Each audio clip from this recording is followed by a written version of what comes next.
میں تمام دنیا کے سننے والے اور دیکھنے والے شامل ہو جائیں. نعرہ تکبیر، نعرہ تکبیر. حضرت اقدس محمد مصطفیٰ.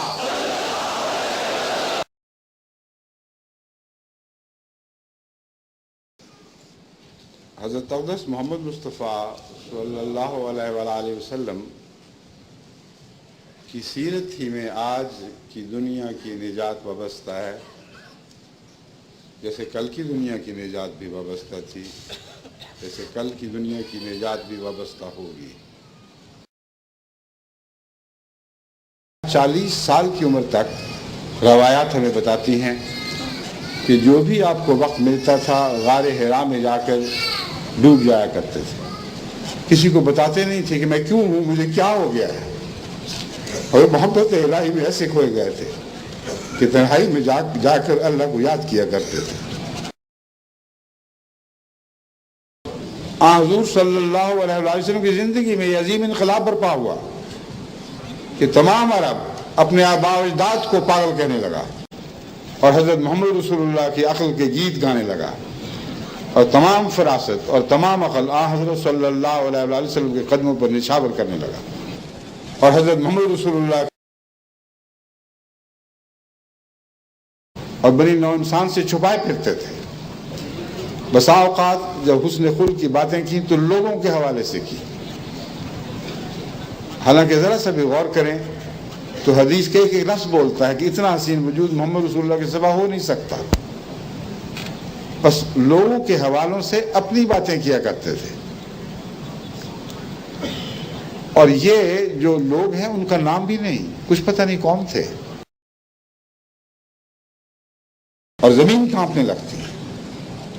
بین ہی نقشہ حضرت صلی اللہ علیہ وسلم کا حدیث میں محفوظ ہے، اور راوی بیان کرتے ہیں کہ بعض دفعہ خدا کے جلال اور اس کی جمال کی باتیں کرتے ہوئے حضرت محمد رسول اللہ کا بدن کانپنے لگتا تھا، یہاں تک کہ ممبر لرزنے لگتا تھا جس پر آپ کھڑے ہوتے تھے.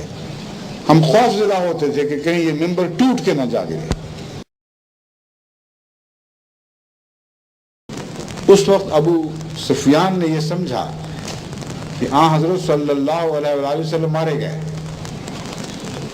اور اس نے بڑے زور کے ساتھ یہ اعلان کیا تعلی کے ساتھ کہ محمد کہاں گیا، محمد ہمارے ہاتھوں قتل ہوا. 3 دفعہ دہرایا، پھر 3 مرتبہ ابن ابی قحافہ یعنی حضرت ابو بکر کا ذکر کیا اور کہا کہ کہاں ہے ابو بکر، کہ محمد بھی گیا نعوذ باللہ من ذالک، ابو بکر بھی گیا، عمر بھی گیا، علی بھی گیا. جب وہ عیسائی نام لے بیٹھا اور حضرت صلی اللہ علیہ وسلم صحابہ کو روکتے رہے کہ خبردار جواب نہیں دینا، کوئی جواب نہیں دینا، تو بالآخر اس نے یہ فخریہ اعلان کیا، اولو حبل اولو حبل، حبل بت کی بڑائی کا اعلان کرو، حبل بت کی سر بلندی کا اعلان کرو.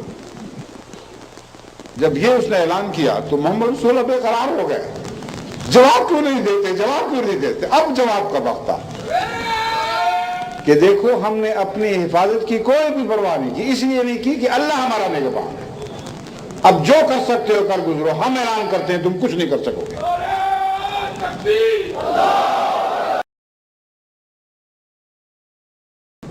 اور فرمایا مجھ سے مت ڈرو، میں تو ایک قریشی عورت کا بیٹا ہوں جو سوکھا گوشت کھایا کرتی ہے. سبحان اللہ. بے کس امی کی دعائیں، مگر وہ دعائیں جب مقبول بارگاہ الہی تو انہوں نے ایک انقلاب برپا کر دیا. صدیوں کے مردے جی اٹھے، عربوں کا عرب صحرا جاگ اٹھا.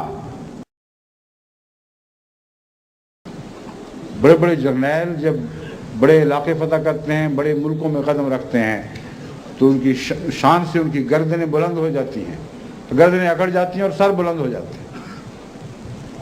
حضرت محمد رسول اللہ کی گردن خدا کی عظمت اور جبروت کے سامنے ایسی جھکی کہ روتے روتے کاٹھی سے تھوڑی لگ گئے، جھک گئے، سجدہ ریز ہو گئے.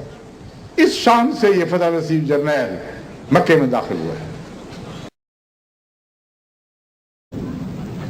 جب محمد رسول اللہ کی پرواہ نہیں ہوگی تو توحید کے دائرے سے آپ کو مکھی کی طرح باہر نکال کے پھینک دیا جائے گا،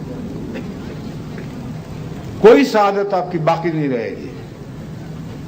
سب سعادتیں، سب برکتیں حضرت محمد رسول اللہ صلی اللہ علیہ وآلہ وسلم کی پیچھے چلنے میں ہیں۔ جانتے تھے کہ یہ جان بخشی کے لائق نہیں ہے۔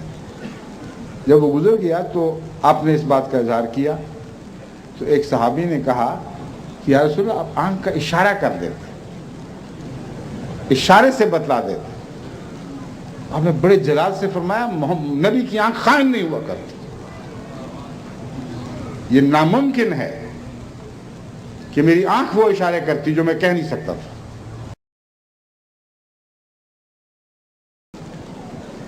لوگ یہاں تک پہنچ کے رک جاتے ہیں کہ حضرت ابو ہریرہ کو سب سے بعد پیالہ ملا، یہ جانتے ہیں سب سے آخر پر محمد رسول اللہ نے وہ دودھ پیا تھا۔ ابو ہریرہ کو اس کو ان کے حوالے سے بتا دیا اور اپنے حوالے سے آگے بات نہیں کی۔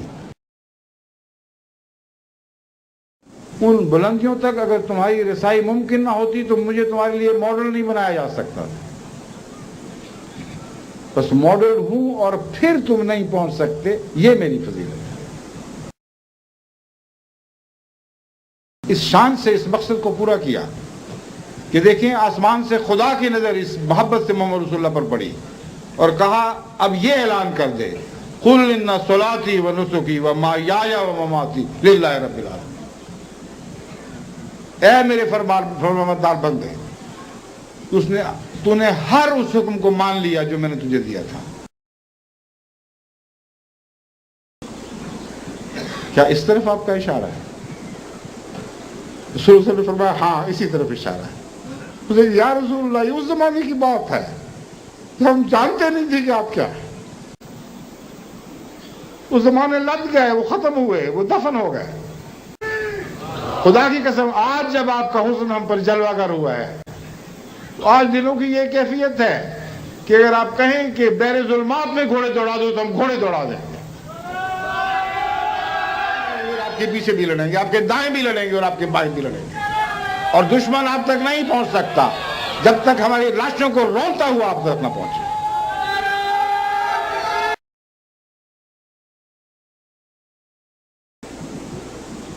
پہچانے تو صحیح کہ محمد رسول اللہ ہیں کیا، یہ حسن محمد کی جلوہ گری ہے۔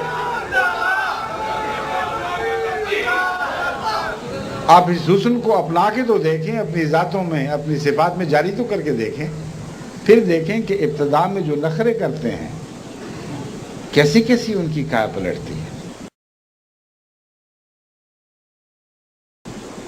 تو وہ سب لوگ سوچتے ہوں گے کہ ہمیں ان کا بھی دھیان آ رہا ہے کہ نہیں، ان کا دھیان آنا ہی آنا ہے کیونکہ سیرت مصطفیٰ کا ذکر ہو رہا ہے صلی اللہ علیہ وسلم۔ یا قلبی اذکر احمدا